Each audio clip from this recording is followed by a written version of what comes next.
In digital Marathi, जनतेच्या हक्काचं व्यासपीठ। काल रात्रीपासून पडणाऱ्या मुसळधार पावसामुळे शहापूर तालुक्यात पूर परिस्थिती निर्माण झाली आहे। या पुराचा फटका मुंबईहून वर्षा सहलीसाठी आलेल्या पर्यटकांनाही पडलाय।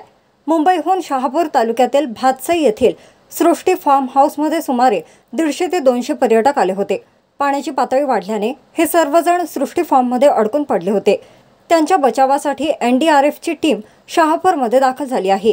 तसेच पर्यटकांना बाहेर काढण्यासाठी रेस्क्यू ऑपरेशनही सुरू झालं आहे।